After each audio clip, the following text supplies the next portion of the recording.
this is an interesting topic, and I'm sure it's of, well, I hope it's of direct interest to all of you. There's been lots of talk about the new anti-protest laws, and they're not. There is one, and it's very draconian, but it's not as far-reaching as many people might imagine. The only actual change they've made, bad enough as it is an amendment to the Roads Act. It's not the anti-protest law, it's the daggy old Roads Act.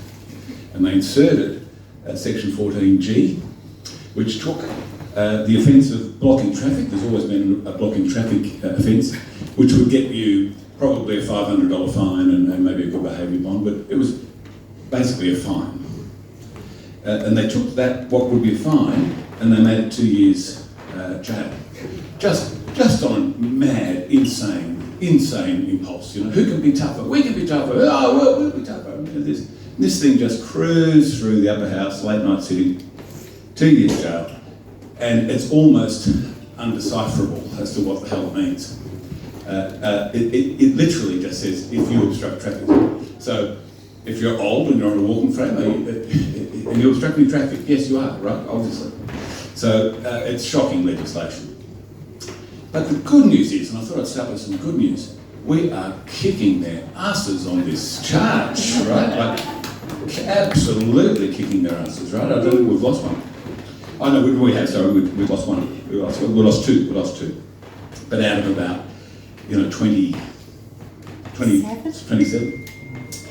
So it's not all doom and gloom, but that legislation is truly a piece of shit and it should be discarded. It's really draconian, incredibly unnecessary, and even the police wince when they talk about it to you. Because when I went down the courts, I said, police prosecutors, they're always going, oh my God, what have we got to do here? But the police are quite good or experienced at dealing with protesters, and they've got loads of powers already, and they know it. They don't need this shit. And because they've sort of atomised it, weaponised it, I think what will actually happen is there'll be a reluctance to use it. They know if it's a ridiculous example, they won't use it. I don't think, I'm now quite convinced they were beaten so roundly in that we put through 18 just a month or so ago, after, close on a year of these people being on these shocking bail conditions. All of them hit the dust. And they know it. And I don't think you'll see that again in an ordinary street protest. What you will see, they'll apply it to Sydney Harbour Bridge, they'll apply it to the tunnel, but I think that's about it. So keep away from those two icons and you'll probably be okay. But the more significant, it's more significant actually what's happened, then I'm absolutely standing in the worst spot, aren't I? What's actually more significant is not the application of new laws, it's the application of some very ancient laws, the old railway laws of New South Wales. So what? Laws, maybe. Well, not that far back, but the steam age. What they've done is, you'll see, you go through the list of what people have been charged with in the last year. Huge numbers of them are charged with railway offences, because the railways were the airlines and the airfields of the 19th century. And people were terrified about people derailing trains full of passengers. Ned Kelly did it, I suppose it was real, So you'll see these extraordinarily high penalties on railway offences. I was scratching my head for so long. What were the railway offences? They're 10 years jail or something. Because they were designed for people who might dare lay, logs across a train track. Okay, good. You should have a high penalty for that. It wasn't designed for protesters who step across a railway line, right? Which is ultimately how it came to be applied, instead of the ordinary laws they have there. So, an experienced crowd of protesters, if any of you have ever copped a charge before, it's likely to have been the failure to follow a move-on order. It's the simplest, and the police know that. This is ridiculous. There's all this stuff that's coming from it really is coming from the political class. It's not the police. Police, they know how to, get out. I give you a move-on order, blah, blah, blah. You don't move. Okay, what now? I arrest you. What else do you want? What else do you want? Move on, or I arrest you. Okay, I arrest you. Was that resistance in your elbow? Okay, let's resist police. And if they really hate you, I think, oh, he clipped my shoulder with his arm. Assault police. So you've got loads of powers already. You don't need to use jail. But so what happened since I'll just sort of, Lili will pick up on this, I'm sure, because we're shadowing each other to some degree. The story that begins in November 21, end of 21, and it goes through to basically the middle of last year, and that was a very high period of protests, Blockade Australia mostly, a few others, and the political response to it. And it is a political response because it came under a police task force or strike force. Now these are special units that are created by the minister. They're not emerging from some police need or what the police are asking for. They're very much a strategised unit that is drawn from all elements of the police, and it is hypercharged with powers. So either sort of extra powers of arrest if you like, but really what it has is massive resources. They can call in anything, any number of people, around the clock, every resource. They are constantly walking into the court to get warrants, surveillance warrants. They have helicopters, dogs, undercover, a full street surveillance team. So a lot of people were being picked up on these bail breaches. And it was some guy in a baseball cap. I mean, that is massively expensive to follow people. And what's happening with the BA people in that week in Sydney? They'd be at home or travelling in Newtown or something. Someone's behind them, right? They thought they were paranoid. And that barely happens anymore, that sort of surveillance. So anyway, they in November in Newcastle, they implemented, and I think it was announced the day after the Newcastle protests began, Strike Force Guard. And what Strike Force Guard did, and that's why I think this is more significant than focusing on the new laws, Strike Force Guard went through the old legislation and looked for the most severe thing they could get, because here were people coming into a coal yard, crossing a railway line to go into the coal yard, and the typical sort of charge you get for that is entering closed lands, which is like a trespass, and it's pretty insignificant. You'll get a fine or a bond. So clearly, it's either radio stations or ministers saying, I want these people crunched, and no shortage of ministers said exactly that. Throw the book at them. Well, the police did, and they went through the old legislation and they dredged up the railway offences. I was just taking note of them there. I would have had it perfectly prepared if I had my notes. So the railway offences are up to 10 years jail. 7 years jail, 10 years jail. The other one that's a massive one is interfere with mining equipment. That's 7 years jail. Now, on the face of it, it sounds like that's, you want a law so people don't interfere with mining equipment. Well, you do, because there'll be people working underground and someone shuts off the air vent, so you've got to have a fairly serious offence. But almost, I can't think of one that was actually interfering with mining equipment. There was no mining equipment. And so they're going down to a port, they're trying to stop coal loaders. Is that mining equipment? I don't think it is. They were walking along disused railway lines and getting either the railway offence of entering a railway line, or the best one was endangering life on a railway line. And you could imagine when they wrote that legislation, they were doing something really serious, endangering life on a railway line. Well, it turned out for most of them it was endangering their own life, apparently. They were on the railway line, therefore they are endangering your life, therefore it's 8 years jail. So we saw that first wave in Newcastle, and that was the first imprisonment of Eric Herbert. Everyone else, even people that had done minimal things other than hold a sign and stepped into the vague area of the port or something, but not the ones that were hanging off the cranes and stuff, everyone got a CCO, which is a very, very high good behaviour bond in a way, but if you breach it, it has very significant consequences. They scale them in New South Wales. ICO, you breach an ICO, 90% sure you're going to go to jail. CCO, you're at risk of going to jail. CRO, no jail, but they scale down. They all got CCOs, which is very, very serious.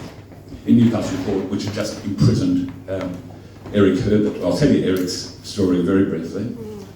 Eric got on top of a train, on top of a train, a loader, a stationary loader, so he's not jumping in front of moving trains, and there's no train hurtling down the track at him, it's stationary, he gets on top. I think he glues himself, or he might have bolted himself, so it does something like that. They come and get him. And he gets a type of endanger life offence. He would normally get enclosed lands, failure to move on, right? But the police come down, they could have done that. Hey, Bozo, get off the train, mate, come on, okay, bring him in, take him off, take him to the station, right? That's what you'd normally get. And then he'd resist, and then he'd get that. So he walks into Newcastle local court, an experienced protester, and he knows that the court's rather like honesty and candour. And so what he normally does is he walks in and he goes, I'm guilty, Your Honour. I did it, yes, I did do it. I did march, across that road, and I did it, and I'm proud of it, but I'm here to get my penalty. Well, in his case, the penalty was 12 months jail. Following another breach, he did 2 in a week, right? The following breach, 2 a week, 12 months jail. And so we got him out, well, I think Legal Aid actually got him out, which I was very grateful for. Was it Legal Aid? Thank you. Got him out bail. We lodged an appeal for him, and it only concluded, so this was November 21, he's sent to prison. Young guy, sent to prison. He gets out, we lodged the appeal. It takes us until 5 weeks ago to conclude it, and he walked free. I'm going on too long, but I'll say this. Of all the people that were arrested in Newcastle, the ones we acted for, there might have been some others, 17 of them got CCOs, high, very high, good behaviour bond. We appealed every one of them, and this is really significant, and the local courts are all noticing this. We took 17 convictions, CCO, walked into the district court in Newcastle and ran a fairly sophisticated legal case about comparing it, apples for oranges and what sort of penalties and blah, blah, blah. 16 of the 17 walked out no conviction. So they took it from a CCO to a no conviction, and a big up yours to the Newcastle local court, right? So it's really fun when you can get up into a higher court. So the higher courts have been really good to us. They knocked out 16 of 17 on that, and Eric went from 12 months jail to ultimately concluding just a few weeks ago, walked out, no penalty. We entered a guilty plea because he had already entered a guilty plea. So, and the level of no penalty, so he's guilty. He said, I'm guilty, Your Honour, I did it, right? That's okay, all right. No penalty, not $1 fine, not a single day of good behaviour, nothing. Go on your way. It's a huge insult, right? The same thing happened when we had Max Kearney and Andrew George, both sent to jail. One dared run onto a rugby field. And instead of charging him with enclosed lands, he gets explosive devices, and they just kept digging into the explosive device. There was no explosive device, right? That's just absurd. Max climbed onto at Port Botany, climbed onto a crane. It was pretty extreme, I've got to say. My heart was in my mouth that day. But that offence didn't carry the biggest penalty. The biggest penalty was that he crossed a railway line. And it was a disused railway line. There's no trains on it, right? No trains on it. But they added endanger life on a railway line. And that was what they sent him to jail. But again, unfortunately for him, he was in jail for 6 weeks. Get to the district court, boom, go home. Andrew George, 4 months, get to the district court, go home. So it's not a misery, it's a battle, and it's absolutely politicised because you don't get task forces and strike forces unless it's coming from the government. So it's not a controversial statement to say that. But at the moment, the higher courts are being fantastic. Right? The lower courts are far more privy or sensitive to the Daily Telegraph and the 2GB and everyone calling them, slap on the wrist sort of stuff. They went a little bit loopy, I thought, for a while, but I think it's over. Well, I hope it's over. Okay, that's my summary. Thank you.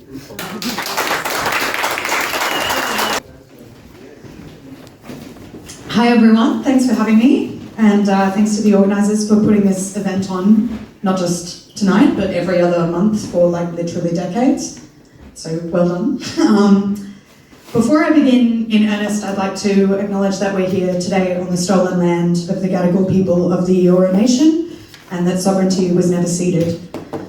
I'd like to acknowledge the ongoing resistance to colonial occupation and the ongoing violence that is used to repress that resistance. I'm going to talk today about the police, about the courts, and about the carceral system.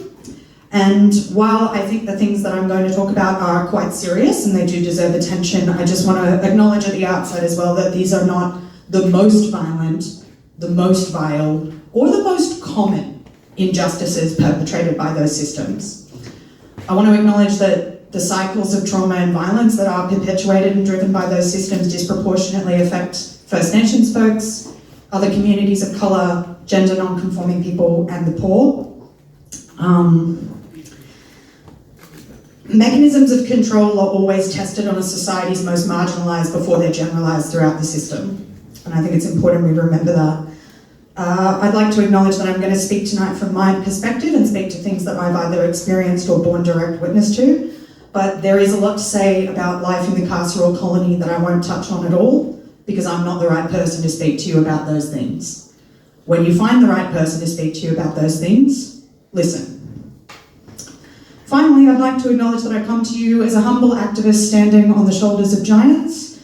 I learnt everything I know about organising from other organisers, whose mistakes were transformed into wisdom by the act of recounting them to me.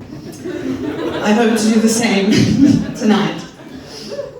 Now, political repression, if it's done well, has many arms. There are many pillars that hold up the prevailing power structures, right? The most relevant, in my view, to this issue are the police, the media, the courts, and the parliament, in that order. I'd like to explore, I'm going to use my time to basically explore how each of those sets of institutions is participating in political repression right now, and then offer some suggestions for sort of how we can counteract those effects.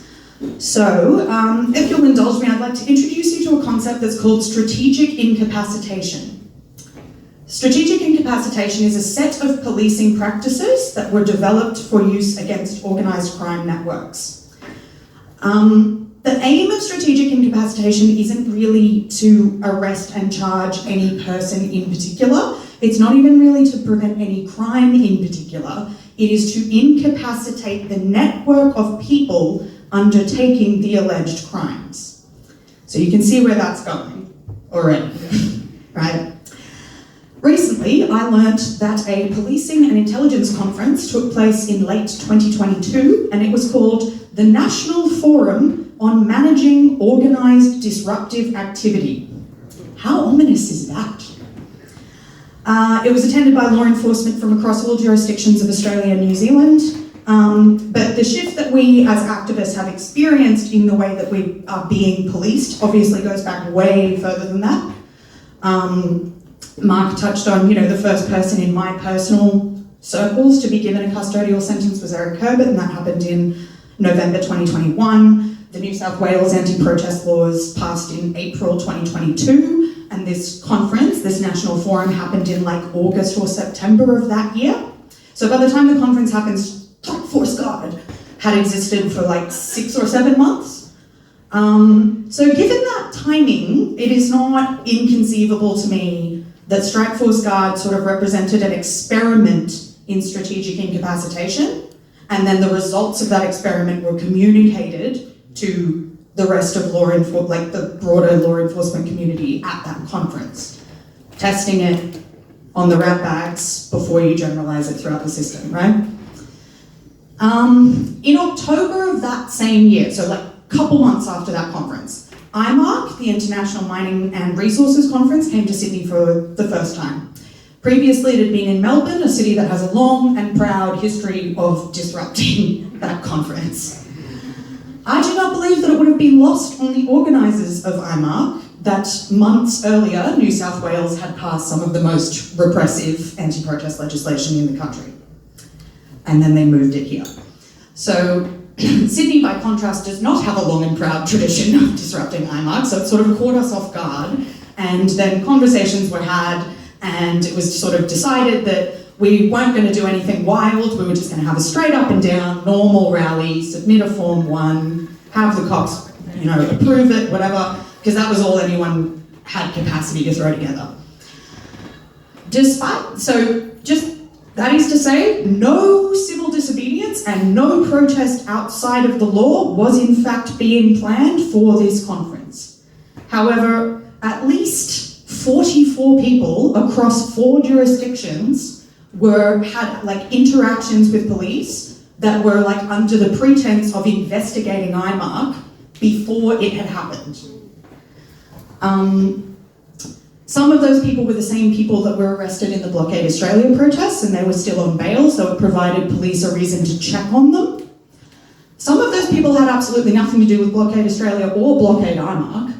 I had nothing to connect me to Blockade Australia from the police's perspective, other than the fact that I picked someone up from Silverwater when they were released from custody in the aftermath of the Colo raid. My partner, and then I was subsequently questioned in my home about IMARC before it happened. My partner, who was driving a different vehicle that was registered in that happens to be registered in my name, was pulled over on his way to work and questioned about IMARC before it had happened. When we were driving to the action on the day, we were pulled over on the way in and detained in the car and questioned in the car for a while. All of that for an action that was completely lawful. No civil disobedience element to that action. This is fully consistent with the principles of strategic incapacitation. So it's not about the action, it's about the network that sustains the action. That's the only reason that you go after someone whose only connection to the alleged crime is picking someone up from the cop shop. They don't just want to know who's doing these so-called crimes, they want to know who feeds them, who houses them when they need somewhere to stay, who picks them up when they need a lift, who's rocking up with a sandwich when they get released from custody. And that's basically all of the work that goes on around direct action that is integral to sustaining it, but doesn't involve doing anything unlawful yourself. And that's the thing that I really want to emphasize on this point is that, previously it was okay, and this is where, I'm agreeing with Mark that the task force is a more significant sort of development than the actual anti-protest legislation. It is a meaningful shift towards authoritarianism proper if the objective of police goes from stopping activists from offending to breaking the climate movement, right? If it's about strategic incapacitation, the network is the movement in our case. So that's a different thing altogether. The last thing I want to mention before I move on from the police is the issue of bail as a mechanism of control. So anti-protest legislation is indeed a problem in its own right, and it's also an easy thing to rally around. If you've got the message this law is bad, we need to repeal it, that's a quick, easy thing to communicate. It's not very complicated messaging. However, so to date, as Mark mentioned, everyone who's been charged with the now infamous Section 144G charge that Mark was speaking about has had the charge withdrawn pretty much before they've ever made it to trial, because the cops don't want to actually have it tested, they just want to scare you with it and then withdraw it. So most recently, I believe that happened to Brad Homeward, and that charge was withdrawn on the morning of his court appearance when he turned up. And the thing is, by that time, it had already done its job.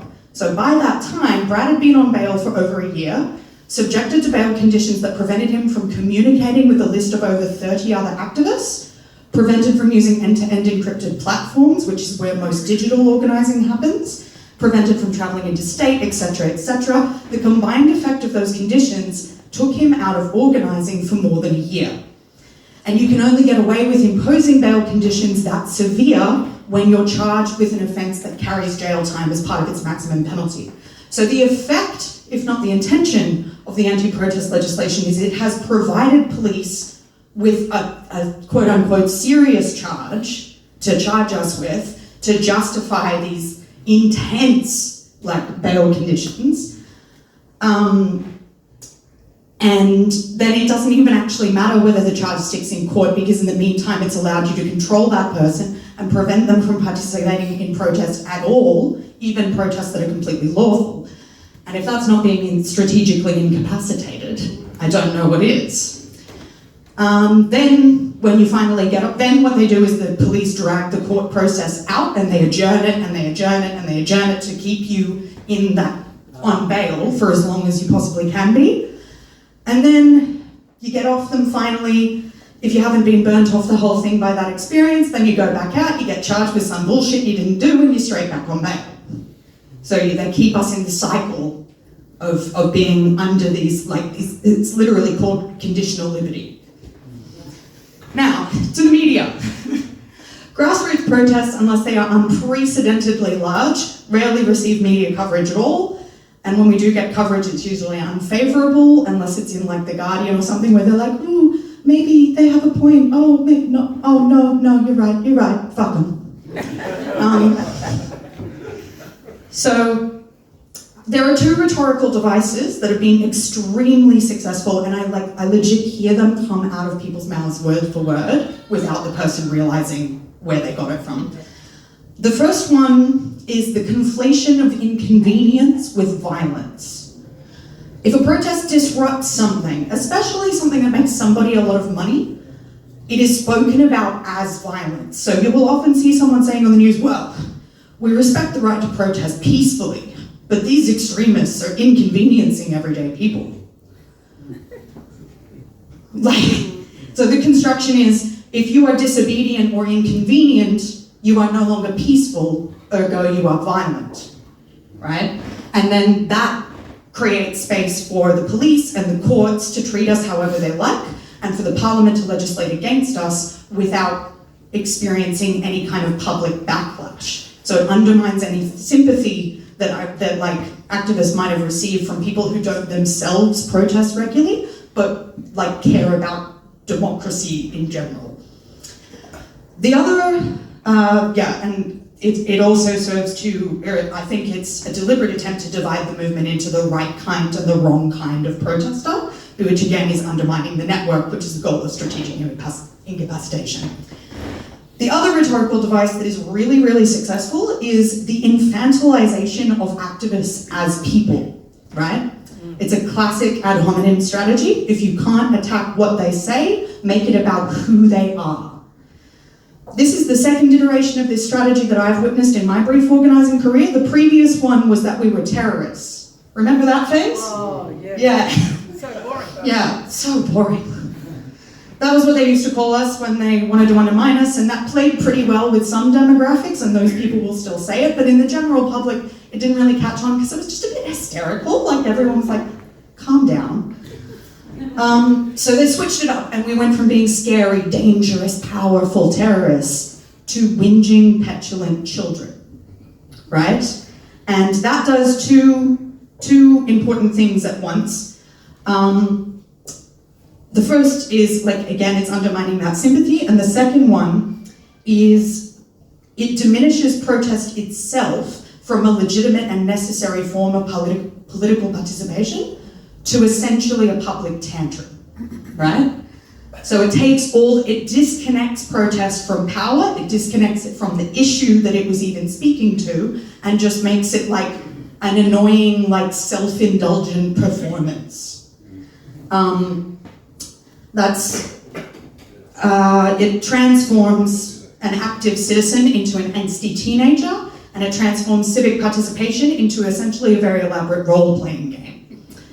Perhaps most importantly, it works to destroy the notion that there's a damn thing you can do about it. Now to one of my all-time favorite role-playing games, which is the court. The whole idea of a magistrate, right, is that they are somehow magically, inhumanly impartial. But they are human, right? They read the news, they listen to the radio, they get stuck in traffic, and they're just as susceptible as anybody else to getting caught up in a moral panic. The magistrate who initially sentenced Violet Coco to 12 months, when she was handing down her sentence, unconsciously parroted something Dom Perrottet had said on TV like 2 days earlier, okay? And that she wasn't quoting him, it just like came into her mind and out of her mouth and onto the court record. And now that's like immortalized in the court record.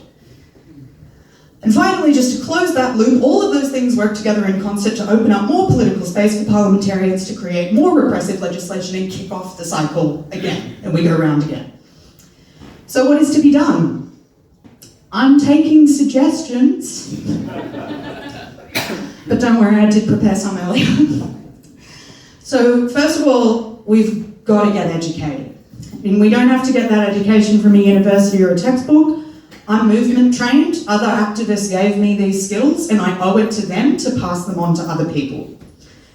I will train anyone who comes at me, but we need to understand the jargon. We need to understand our options, we need to know our rights, and we need to weaponize bureaucracy.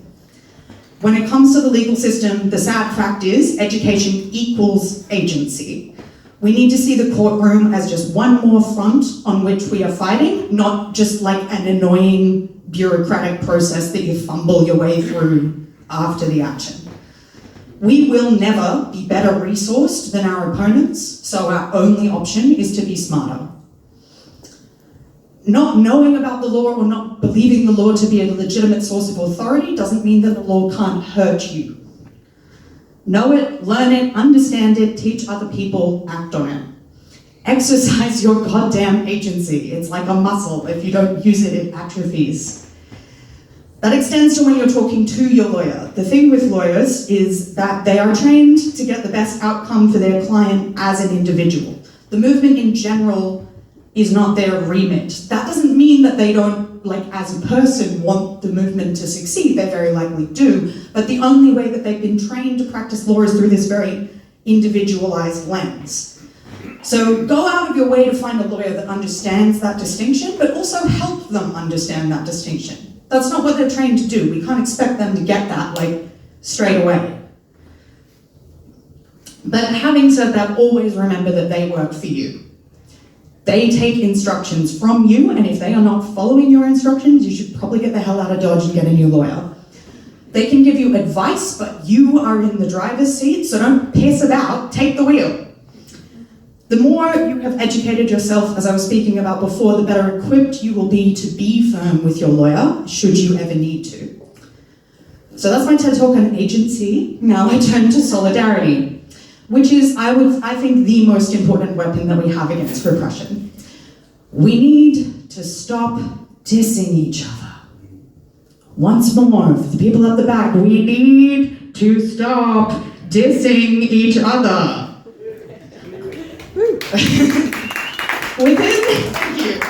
Within any social movement, there is a spectrum of actors that goes from like the most radical to sort of the most I'll call it progressive, that end.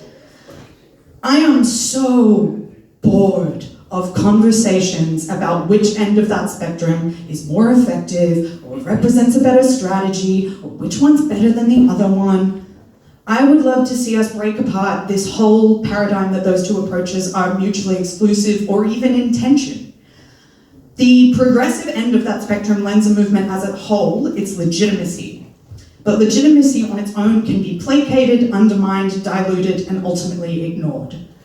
The radical end of the spectrum gives the movement as a whole its urgency. But urgency on its own can be isolated, excluded, dehumanized, and ultimately, if current trends continue, imprisoned. We need radicals. So first of all, we need to just get over ourselves and accept that both ends of that spectrum are at their most effective in the presence of the other one. And accept that we need radicals to expand the horizons of what is possible, but we also need progressive to be implementing whatever is currently possible.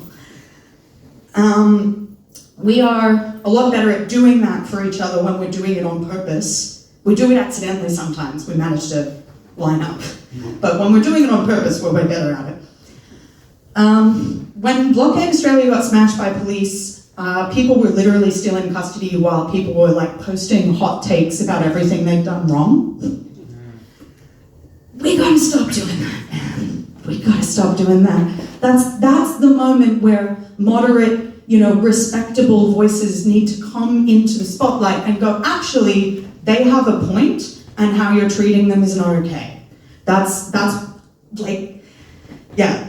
If you legitimize the radical end of the spectrum, you are by proxy legitimizing everything that is less radical than that. So it's ultimately gonna, like, if you are in a organization that wouldn't have necessarily done what those people did, but if you legitimize that, imagine how good you look now, right?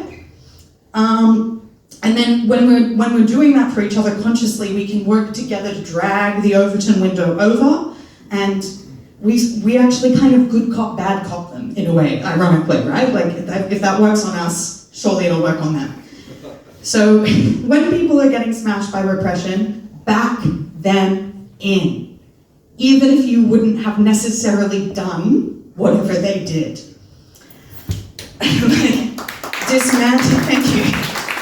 Dismantle the narratives that dehumanize them, because the only purpose they serve is to legitimize the use of force against them. And also recognize that repression always starts at the fringes and works its way in. So if they were not out there being more radical than you, then perhaps you would be the most radical thing going, and it would be you copping that repression. Recognize also that if everyone everywhere softened their message to make it more palatable to the political center, then the most progressive thing around would be Labour left. That's dystopian. That's awful. We need to build strategies that do not require homogeneity of tactics, of messaging, or of organizing cultures to be successful. Our power is and always has been collectively constituted.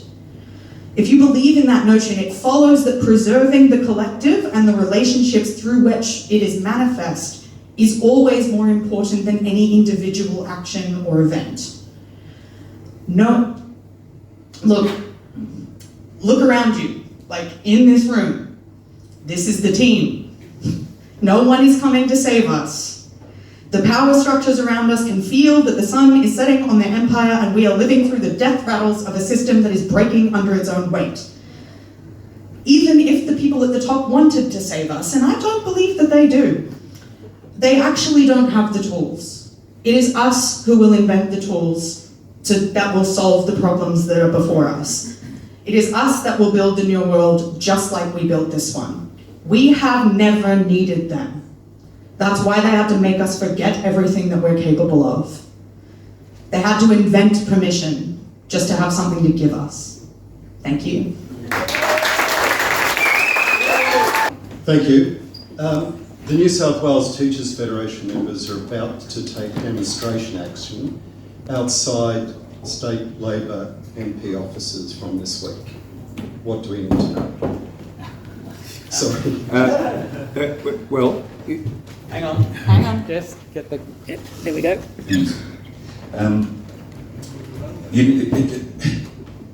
Stop telling people to plead guilty as a first impulse. So one of the things that worked against them, at least that is that we said plead not guilty. We had to plead not guilty. It was 2 years jail. And they were going, they were sort of taking the piss out of us. Oh, come on, mate, they're not going to get fucking jail. Like, well, it says 2 years jail, and one of them actually has gone to jail, so we're going to plead not guilty.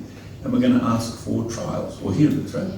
So instead of, after a protest, normally, there's 20 of you arrested, but by that evening it's dealt with, or the next morning it's dealt with.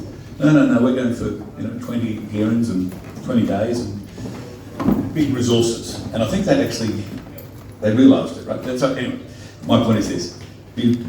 You don't have to study the law. You really don't. I mean, there's lawyers, right? Don't study the law. Don't waste It's good to do though. Well, yes. Well, yes, okay, I agree. But study the charge.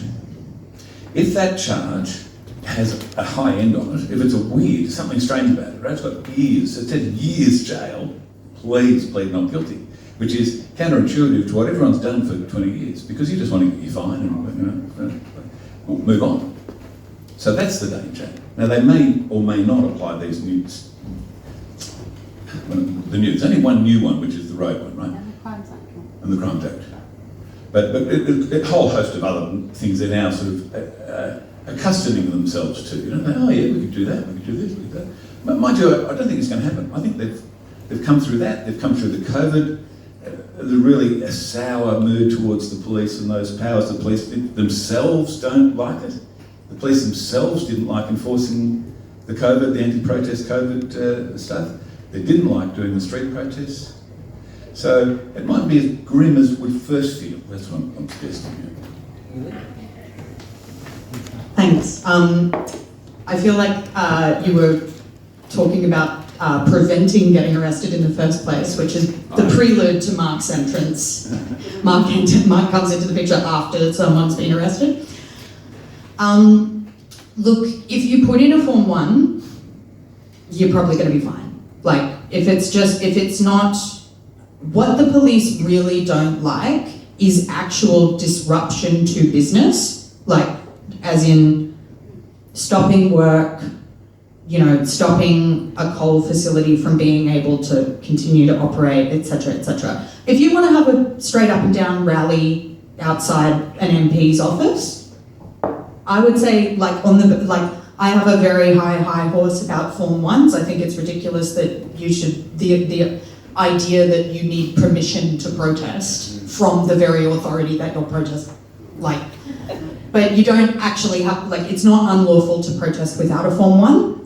That's a really commonly held misconception. Submitting a Form 1 basically just makes it slightly harder for the police to disperse you and it reduces the circumstances under which they can give you a move on direction lawfully. If you put in a Form 1, really unlikely anybody's going to get arrested. The other thing is if it's the Teachers Federation, and here's where the politicking comes in, when they were introducing these protest laws, obviously all the unions were like, we get you elected every fucking time, and you're going to turn around and criminalize us? As a party, you were born out of a protest movement. What the fuck is this? My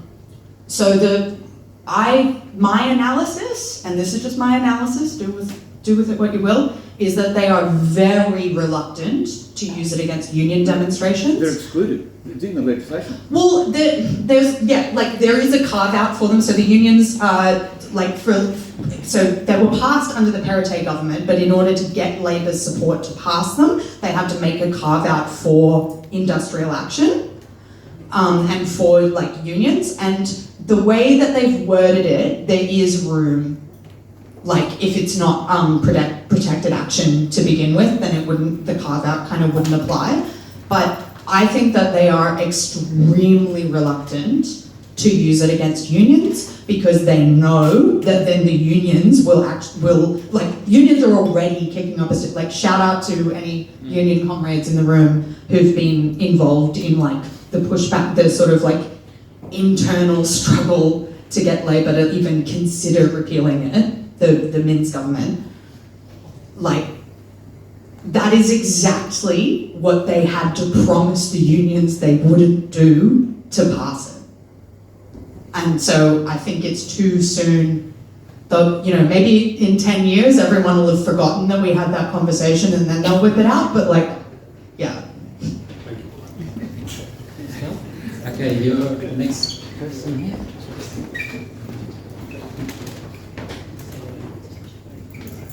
Hi, Richard Bolt, Socialist Alliance, plus quite a few different protest groups, including Drum Rebellion, who regularly protest outside the ALP.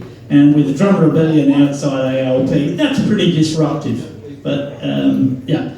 Look, my question really is around the contrast between what Lili's saying and what Mark is saying. To me, as somebody who's been through the courts and still facing another court process, the lawyers treat this as a game, and it is, after all, a game that the lawyers make money out of, one way or the other. I think my lawyers just made money out of the police. I've no idea how much they made out of them, but They just made money out of the police because I got off, therefore, and that was very useful. And I appreciate what the lawyers do for us in various ways, including pro bono or low bono, which is always a bit ambiguous. But the point is, it sounds like you're treating it as a game, and we're treating it as life-threatening. It threatens our movement. We do have lots of people who are now arrested who don't want to use the lawyers because the way that the lawyers talk to them and what have you, they don't take into account the threat to the movement. And to me, it's just chalk and cheese what Lili's saying and what Mark is saying. That's my main point. And I'd just like to say a bit about just reinforcing so many things Lil said, that they are using bail, police are punishing us, they are ignoring the blinking courts, they are punishing us, and we're not getting that opposed as much as it should be. In fact, in most cases, bail should not be applied at all. It's against the bloody law, the way they apply bail. Yeah.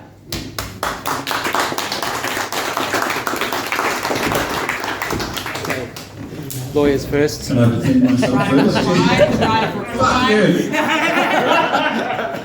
Please, give me a break, too. I've busted my ass on these cases. For you to say that really offends me, right? Really offends me. And I got loads of people out of jail that would be in jail because I cared about it. So please,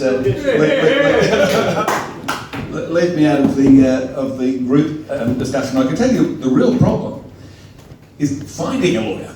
This idea that all the lawyers, you're the man. I couldn't get lawyers when there was 25 people in Surrey Hills having a horrible bloody time. I couldn't get any lawyers in Sydney to do it. All of them had this, oh, they're the radicals, you know, they're the, oh, if it was Greenpeace, or, oh, you know, whatever. So your problem is not dickhead lawyers, your problem is getting lawyers, right? It's a real problem. And in terms of every other point you made, I thoroughly agree with you. But don't Turn it on. Hashtag not all lawyers, Mark. Well, lawyers aren't magistrates, right? So this was what you said, Richard, was very commonly said. It's actually took me a long time to okay, what's going on here, because people are really pissed off about bail, as you should be. I'm not justifying it. It's like I was suggesting I would accept this sort of bail, right? This is outrageous what's happening on bail. But what are you going to do about it? Now that's really interesting. What are you going to do about it? Oh, we'll take a legal action. There you go. So call the lawyers, right? So that's one thing, and we have done it, just chipped away at those bail applications. If you don't want a lawyer, well, what are you doing? What will happen to you? I don't care. I've got no, what do you call it, horse in the race, you know? I don't care. But the people that have self-defended, and you saw it in that first wave, were decimated. Decimated. Everyone in, oh, you know, I know the law and I, but I don't know what, for whatever reason, but just look at it statistically, they were whipped. And anyway, so the problem is not dickhead lawyers, the problem is finding any lawyers. And can I just say this, a lot of people have law degrees now, a lot of people work as lawyers and have good instinct, you know, for constitutional law, something like that. They're probably not the people you want. When you're facing the force of police and they're dragging you away and they're putting you in a cage and they're dragging you to a magistrate, it's not the academic from New South Wales who talks about the Constitution that you really need, right? You truly need criminal lawyers. Criminal lawyers are used to getting in there, getting people out. You're right, that's what they do. They get in to get you out and leave everything else to you. That's what I'd suggest you have as a front line. You have two sets of, as you strategise differently, I'd strategise differently on your lawyers. You want grunty criminal lawyers used to getting the call late at night, turning up the next morning, Your Honour, release this man, you know. You want them to do that. And then you do want high end, because if you want to challenge those bail laws, what are you going to do? Stand outside the court? Change the bail laws? Well, you could. I mean, I would as well. But how else do you do it? So that's my view. Thank you. Okay, Bill. Thanks, Richard. this is sort of what I tried to touch on in the section of my speech where I talked about sort of having a good relationship with your lawyer. Like, you want to be in a position where you can have a frank conversation with your lawyer, and if you don't feel like they're hearing you, they're like understanding the distinction that you're trying to make, because I mean, like, notwithstanding all the work that Mark has done for free for the movement, like, there are a lot of there's a lot of experiences that I have had people. So just for context, I do a role that is often called legal support within the movement. So I support them. I give people a legal briefing before they go to an action where there's a risk of arrest.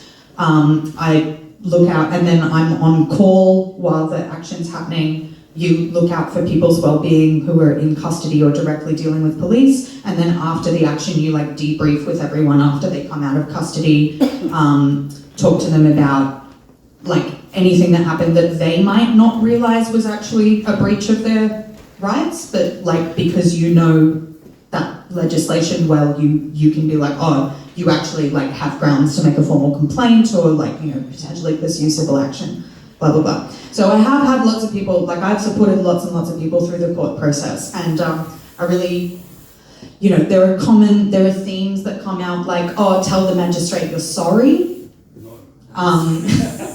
because they like remorse, you know, tell them, or one that is quite worrying that I've had a few people sort of seek my opinion about recently is this kind of leaning toward, or like pointing toward being like, oh, I wasn't in my right mind when I did it. Like this, yeah, right? Which leans into the exact narrative I was talking about where protest is like a tantrum or like an expression of your feelings rather than like a way of participating in democracy. So I guess I want to give shout outs to the Environmental Defenders Office as well. So if it is a climate protest that you are arrested at, the Environmental Defenders Office has a great program called Defending the Defenders, where they give free, and it's free, it's not means tested, it's not anything, representation. That also, I want to say on the issue like about bail, legal aid lawyers, there is often this perception that legal aid is somehow like worse than fancy corporate firms, or like that they're not as good lawyers. No. They're lawyers who could have gone and made shitloads of money in the corporate sector and chose to defend people who couldn't afford to pay them. All right, so that's the first thing about legal aid. Second thing about legal aid is because they defend people who can't afford representation, they deal with bail like all the time. Like they're dealing with the crimes that and the offenses that generally like marginalized people are charged with, not like embezzlement and stuff, right? So their bread and butter is bail. So if you need a bail variation, like legal aid does them like all day. Like they're in court like all day getting people out of, like getting people's bail varied. Yeah, but basically what it comes down to is you have to have a relationship of trust with your lawyer. Like you do put a lot of trust in them. There's no denying that. Like you have to, and yeah, so if you don't feel comfortable when you talk to your lawyer and you don't feel heard when you tell them your concerns, explore getting a new lawyer. Very much, Lou. Okay, I'm Joffrey.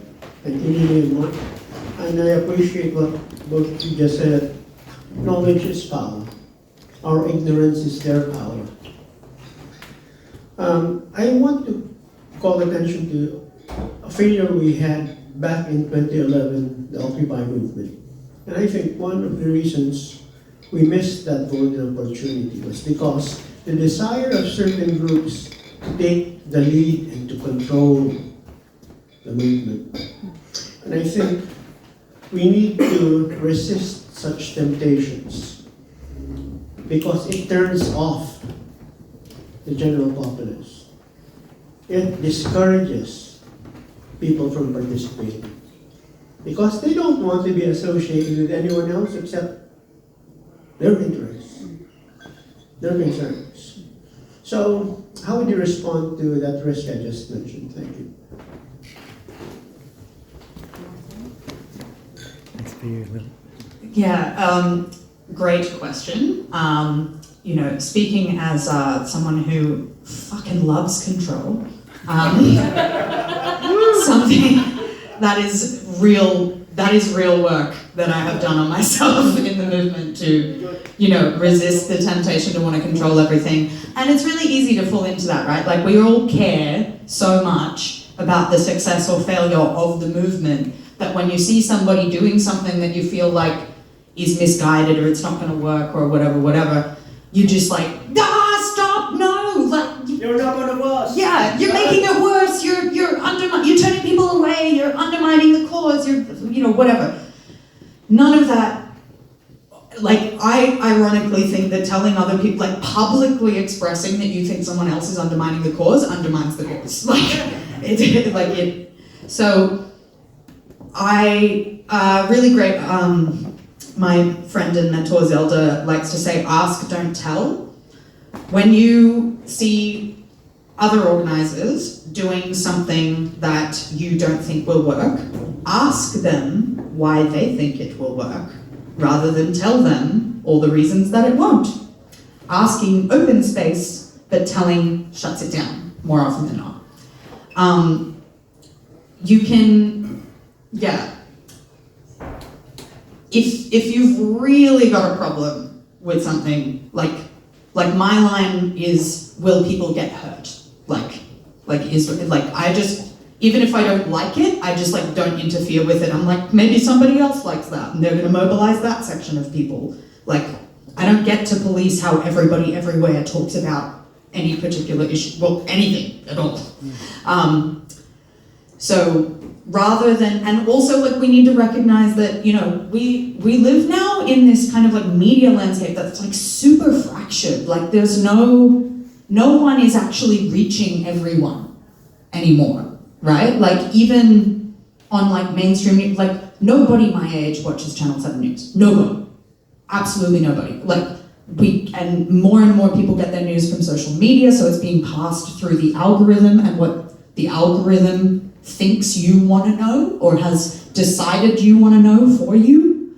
Like no one is so like when you see someone talking about an issue using different messaging, bar like it actually being like offensive or like disrespectful to some other group of people, that like a common example is like erasing First Nation struggle from the picture and talking about something where you really should have like acknowledged the First Nations resistance going on underpinning that. Like, you know, but in general, like unless it's up to that point, like just recognize that they're talking to a different set of people to you and hopefully they're gonna mobilize a different set. Like work on the assumption that other people know their base at least as well as you know yours.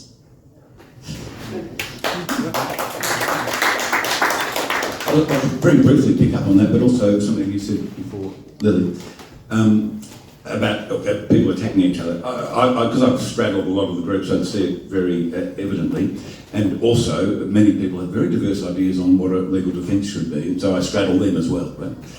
And realise you can never satisfy them. So what I do, very much do, is ask that person, right? I think it's a big mistake to go, this is how these cases should be dealt with, right? Big mistake. If someone wants to say mental health, it's up to them, Yeah, right? Truly, it's a sort of you can't impose these things on people. Ask them what they want, because everyone's got a diverse view. But one observation was about how they really are targeting. They're targeting groups like BA, and BA are, and I just say it broadly as a good tip because I've always meant to say it to BA. Give some element of what you do a benign face. Because if you say, Blockade Australia is there to disrupt, we don't care about the laws, we're there to disrupt, blah, blah, blah, blah, they 100% use that in lots of ways, right? The media just grab onto it, politicians, these are the radicals, and the courts, unfortunately, whip you for it. You'll go into a courtroom and there'll be 3 pages, in a 5-page statement, there'll be 3 pages about how atrocious, these terrible Blockade Australia, blah. So my suggestion is this, that some part of it, if you're running web pages saying what you are, some part of it says save the koala, or You know, we plant gum trees on the weekend or something, right? I promise you it makes a difference. Because they're targeting them, and I know this at a very high level, they're chasing bank accounts, for instance, right? And one of the bodies that collects money, those sort of, I won't name it, but that collects this money, they contacted me, they were being approached. About who are the accountant? They were about to seize it. And they still could, right? And so if they can go into a Supreme Court judge and say, look, here's their aims and objectives, it's to destroy the world, you know, as we know it. Oh, well, of course we've got to stop them. But if one of those evil lawyers is in the courtroom and they're able to say, that's not true, Your Honour, yes, she's BA Australia, but she could well be planting gum trees along the creek. That's her job, that's her primary thing, and it was teaching the kiddies how to have a little bit of diversity in the message, and it will save you, ultimately it will save you. That's a little tip. Thanks. Give the call to Rachel. Yeah, Rachel, also social science, Green Left, but I wanted to thank both of you, and I think this is a really important forum and discussion because we've suffered in New South Wales. We're the most repressive state of them all, although South Australia now has come into its own Liberal Party MP. WA is also punching. But, you know, on the books and in the experience of how many environment activists we've had in jail, really New South Wales takes the cake. And I think it's 6 environment activists now who have been in jail for more than 2 weeks. So there's, you know, Andy, Sergio, Violet, and so on. So, you know, I think I've been active for 30 years and we have entered into a really repressive phase, but it's not just Australia, it's the UK, and it's the UK really set the bar with the bail conditions, and Australia is following suit. And I take Richard's point on, and I think actually as a movement we've got to think about bail conditions because they first came for the Blockade Australia activists, and then they went to the housing, and then they went to the trans and so on. It's definitely coming. That being said, the Labor Party is in power state by state and federally except in Tasmania, and that has shifted and opened up the democratic space a bit. We just managed to get away with a 6-day occupation of 82 Wentworth Park Road glebe. The cops came in day one and said, you have the right to political protest, which actually technically isn't correct, but we do. So, you know, that democratic space, as Lil was saying, we've got to actually flex that muscle.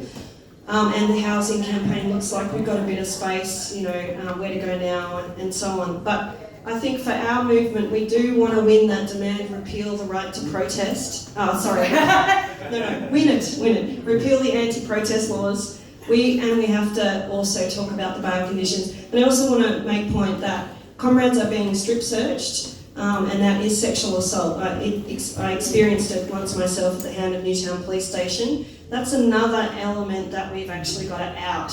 These environment protesters we've got to defend.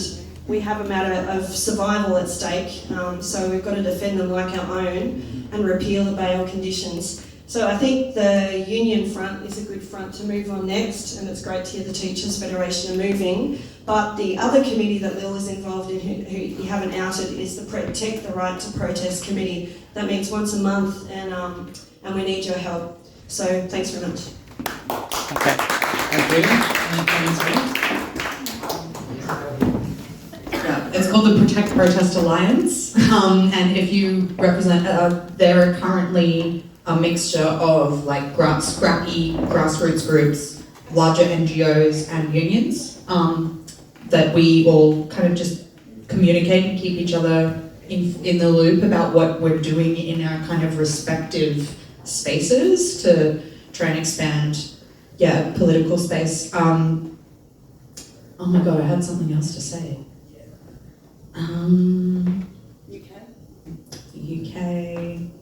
Oh, about the bail conditions. I just wanted to make the point that part of the thing that we're trying to achieve with the bail, right, is so you can, if you're given bail conditions, you're released on bail and you have these ridiculous conditions, you can apply for something that's called a bail variation hearing, where you go before a magistrate and you say you're on your lawyer says, Your Honour, this is, disproportionate, this is ridiculous given what I did, blah, blah, blah. And then most of the time, in my data set, like, people succeed. That's part of the problem, in a sense, because you need to fail in the local court to appeal it up to the district court to then set a precedent that binds all other local court magistrates.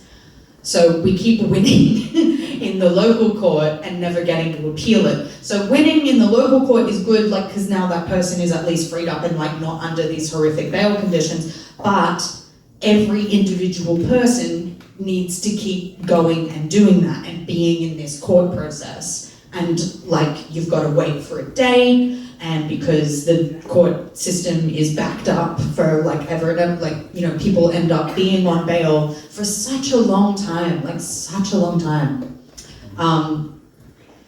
So if you find yourself, like, as Rach was talking about, like, sort of the first they came for Blockade Australia, we are seeing the non-association conditions in particular. So when they tell you can't speak to another person, they've tried on ridiculously vague things. Like, they've tried to say you can't speak to any other protesters. What? How am I supposed to know if my chemist is a protester on the weekend? Like, it's like unenforceable, but that gets thrown out by a magistrate because the magistrate is like, that doesn't mean anything. Like, right, the cops write them, the cops come up with things to try on, and then you put it in front of a magistrate, and the magistrate says, that means nothing in law, like, unless you get a real psycho one, which they are out there. And then finally, the last thing I just wanted to give a shout out to, as Rach was kind of listing off different states, Disrupt Burrup Hub really need our solidarity at the moment. Over in WA, they're getting, like, the same stuff that happened to Blockade Australia, where the conservative, like, supposedly pro-climate, but, like, not radical NGOs are like, this is not an acceptable way to protest. Stop it. Like, that's how I read their tweets in my head. So, like, Disrupt Burrup Hub really need people going into bat for them right now. So they were arrested on their way, like, they went to the home of the CEO of Woodside. Now, all they were going to do was spray paint the fence and then leave. And the media is reporting it like they were gonna fucking burn her house down. She's like, I feared for my life, and I thank the WA police force for protecting me and my home. Like, they're making it sound like they were gonna fucking kill her, and all they were gonna do is paint on her fence and then leave. And this narrative, again, see it? The conflation of inconvenience and disobedience with violence. They are making it sound like that she was, like, intimidated and shouted at and endangered, exactly, like she was actually in danger. And the other person who needs our solidarity is, if you look up the Bob Brown Foundation online, her name escapes me right now, which is awful, but there's a woman who is currently in custody, in jail, serving a sentence for protecting forests down in Tasmania, and there are details on the Bob Brown Foundation website for how you can write to her. So I encourage everyone to do that and tell her that she's a legend. Legend. Thank you very much, Lili and Mark. I want you all to give them a round of applause for that.